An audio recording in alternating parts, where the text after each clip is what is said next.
काय झालं आणि कशा पद्धतीने त्यांनी जेवण करत होते म्हणा. जेवण करू लागले दादा. जेवता जेवता आम्ही भांडणं होऊ लागले म्हणून गेले बाहेर. मग ते दोघं तिघ आले बाबाला मारू लागले. मग आम्ही सोडवायला गेलो गेले तर त्याला मारले. त्यांच्या मग मला मारू लागले तर मला अंगावर आले माहिती नाही. माझ्या अंगावर आलेत ते. माझ्या अंगावर आले तर भाऊ आले धरायला. मग भाऊला ते दोघ जण धरून आपण टाकलेत खाली. मग त्याच्या हातामध्ये जीव गेला त्याचा.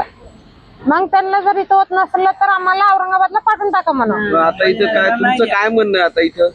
आता इथं वय नाही गेलं तर इथं वय नाही गेलं तर औरंगाबादला नाही आमचं म्हणणं आहे. मग यांचं झालं तर आपल्याला इथं नाही इथं नाही होणार. 4 आरोपी आहे मध्ये अटॅक केलेले, त्यांच्यावर कडीच्या कडी कारवाई पाहिजे. भांडणू मध्ये आता माणूस मेलेले आहे, त्यांच्यामुळे मेलेले आहे साहेब. कडीचे कडी त्यांना कारवाई पाहिजे. आम्ही PM ला गाड्यात PM ला टाकलेले, मला बॉडी देणार आहे. आम्हाला ते FIR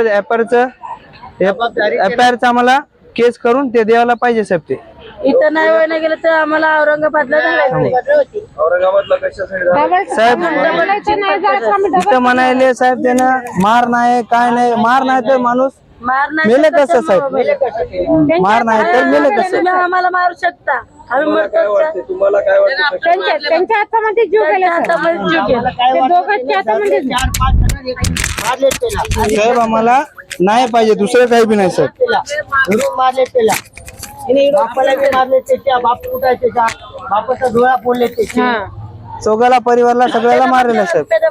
काय काय या ठिकाणी आपण पाहू शकतो सोलापूर शहरातील आंबेडकर नगर येथील वडार गल्लीमधील काल रात्री तरुणाचा मृत्यू झाला होता. गुन्हे दाखल झाल्याशिवाय मृतदेह ताब्यात घेणार नाही असं कुटुंबियांचं म्हणणं आहे.